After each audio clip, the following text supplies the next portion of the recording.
Hi, and welcome to Lab Rats, yet another episode of our fabulous video podcast. I am Andy Walker. I'm Sean Carruthers. And today on the show, we're going to show you the ultimate computer maintenance trick.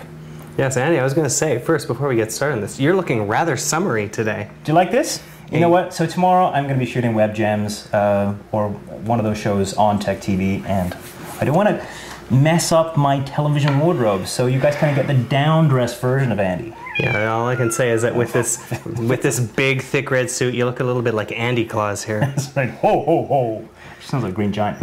Okay, so today we're gonna show you, as I said, the ultimate computer maintenance trick for Windows, something that sadly people have to do on a fairly regular basis, and that is when the machine is dying, it's slow, it's infested with viruses and spyware and perhaps spam, because you haven't bought my book, The Absolute Beginner's Guide to Security, Spam, Spyware, and Viruses.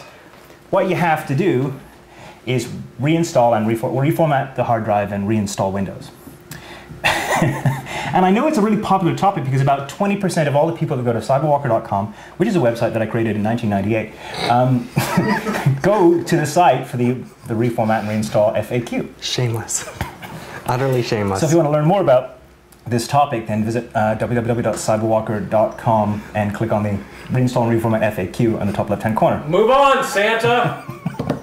Do you have any other, speaking of movement, do you have any other things you want to pitch while we're at Well, it? I'm writing a new book called Windows Vista Help Desk. It was a rhetorical question. Let's get on with it. Okay, reinstall reformat is a very involved process, so I recommend that when you do this, you reserve an entire Saturday or an entire Sunday.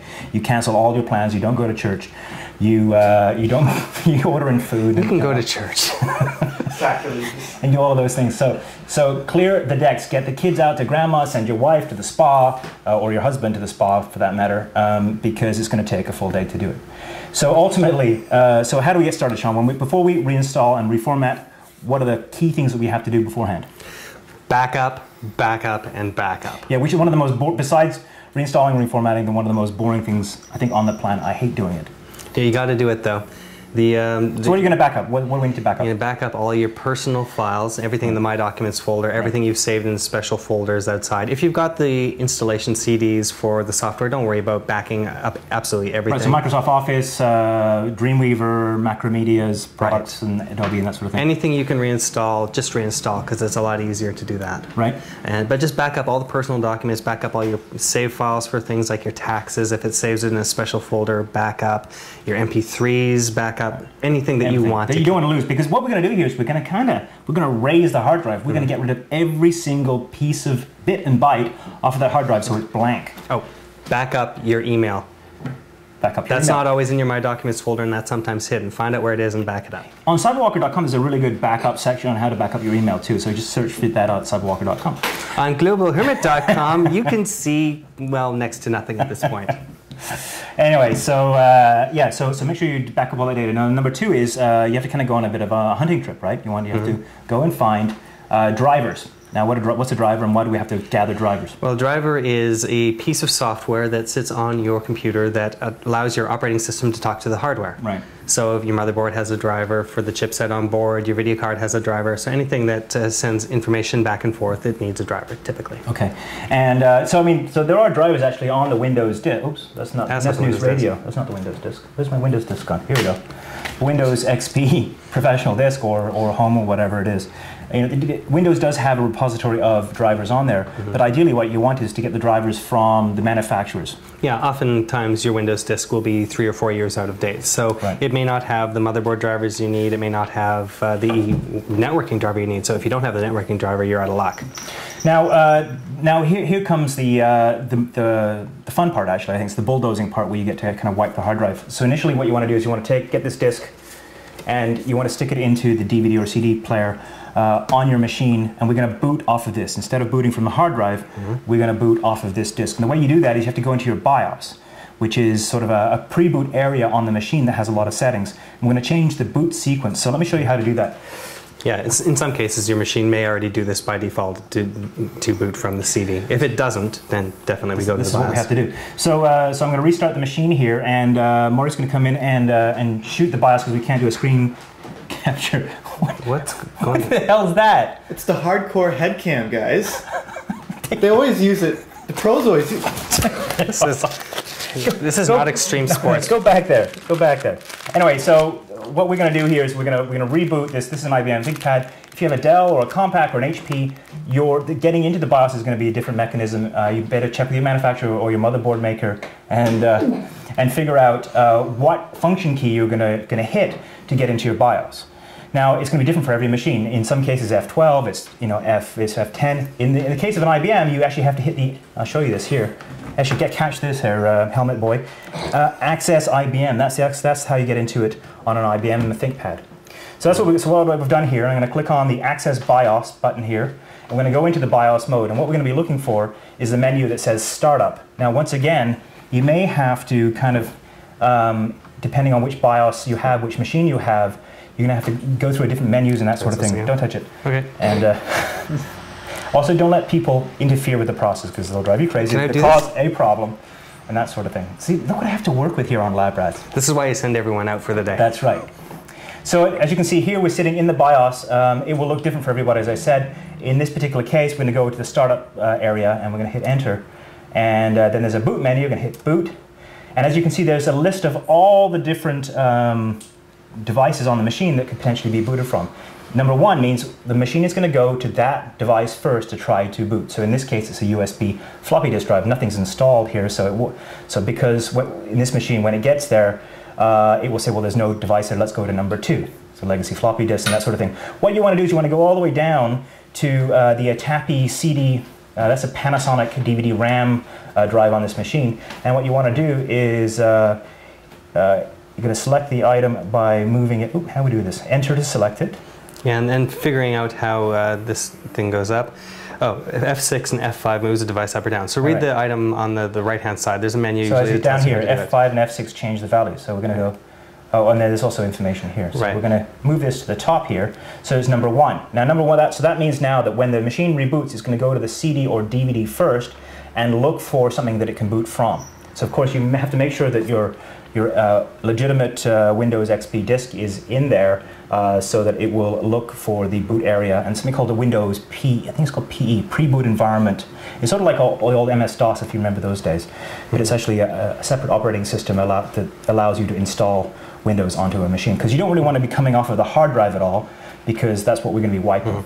Now, if I remember correctly, every version of Windows since Windows 98 2nd edition will be bootable from the drive itself. First version of Windows 98 I don't believe did. Oh, is that right? And Windows 95 definitely didn't. So you have to have a CD that is ready to boot. Okay. So in some cases you may need the floppy drive to do that. To do that first, right. Right, okay. if the machine and the operating system. And I'm talking primarily about Windows XP here. There's actually a routine that you can follow on cyberwalker.com that'll tell you how to do this for Windows 95, Windows 98, Windows ME, and Windows 2002.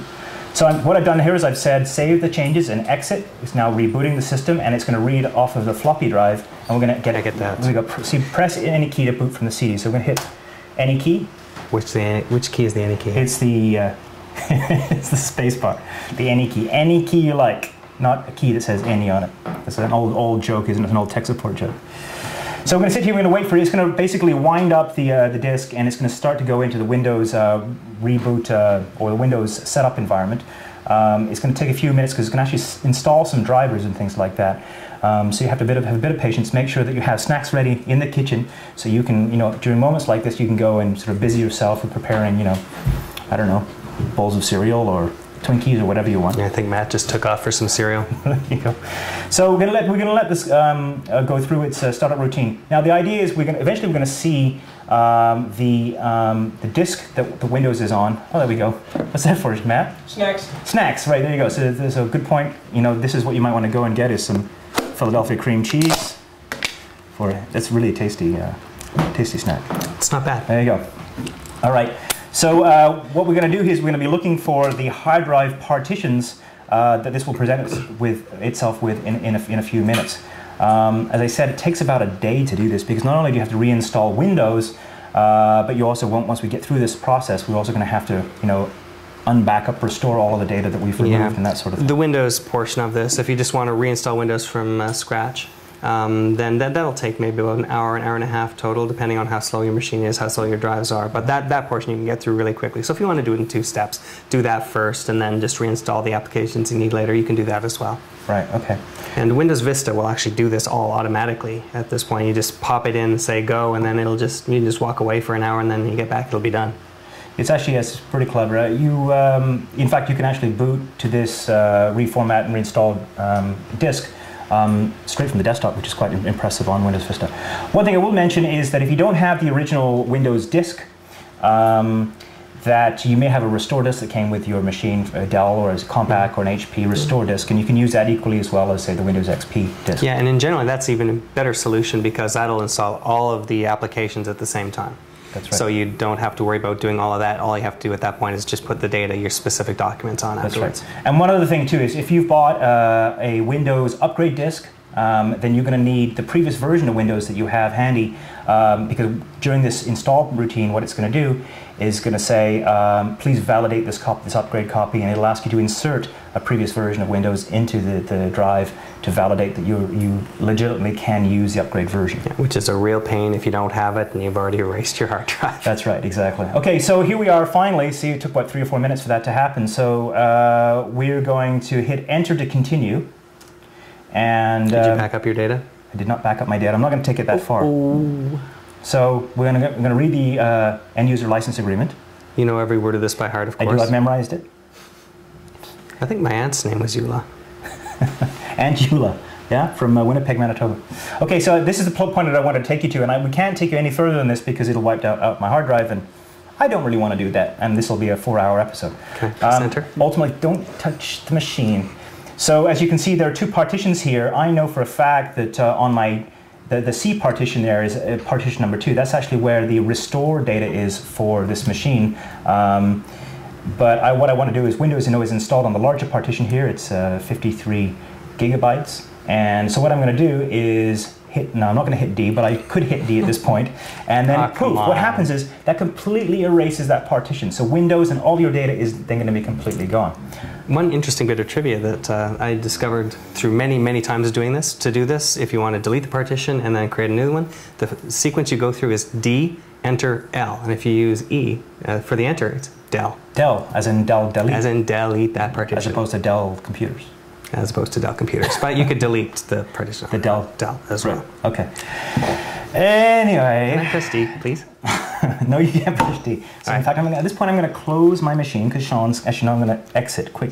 So you could you could at this point continue. Now, what will happen when you do continue is it will ask you which partition you want to install. Windows. Don't do that. Don't give the cat cheese. He's going to have diarrhea all day. Sweet image. So what you're going to want to do is you're going to install Windows on one of those empty partitions. You will need this here, this magical number, which comes on the back of your CD. It's the product key. If you don't have that, you're not going to be reinstalling Windows anytime soon. And then just follow the process to its completion. And once, there's one other thing we should probably think about, a couple of tips at the end. Once Windows is reinstalled, there are what steps we take to get things back rolling again. Well, you find your data and you put it back, right? Thank you, Sean. Now, don't forget to run Windows Update. Don't do that before you actually turn a firewall on or you plug it behind your router, because if you connect this machine in its raw state without a firewall directly to the internet, you're going to get a worm within about 12 seconds or so. You know, see, I didn't know that right off the top of my head because I didn't write the Absolute Beginner's Guide to Security, Spam, Spyware, and Viruses. Speaking of which, though, but you did help me research chapter, I think it's chapter 12. It was the chapter in which we actually reinstalled from scratch. That's right. So actually, if you really want to go through the step-by-step, check out this book, Absolute Beginner's Guide to Security, Spam, Spyware, and Viruses. Chapter 11 will take you from the very beginning of this process all the way through step-by-step, to doing exactly what you need to do. Thanks to Sean, who helped me research that chapter. We're communicating here with our producer, Matt. I don't know what's going on. He's trying to get... Do you want me to jam this into his face? No, cut it out. Anyway, that's it for this episode of Lab Rats. We hope you enjoyed the very exciting sequence of reinstalling and reformatting. This was a new low in hucksterism even for us. We could have made compelling material, right? So for feedback, always send us an email. We like to hear feedback. Send it to feedback@labrats.tv. Matt's doing this. I think he wants the cream cheese. There we go. Oh! That's it for us this week.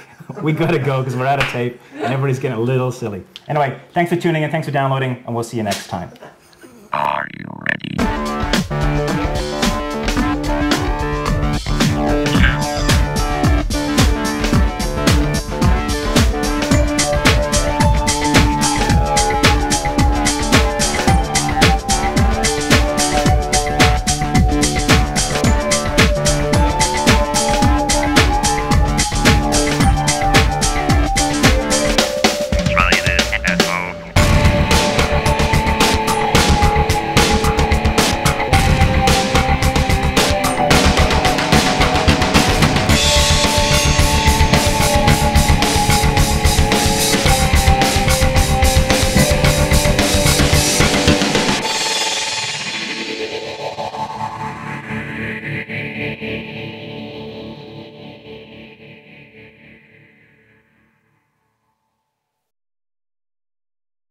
If it doesn't, then definitely So this is what we have to do. So I'm going to restart the machine here, and Maury's going to come in and shoot the BIOS because we can't do a screen capture. What the hell's that? It's the hardcore head cam, guys. They always use it. The pros always use it. This is not extreme sports. Go back there. Go back there. Anyway, so what we're going to do here is we're going to reboot this. This is my VM ThinkPad. If you have a Dell or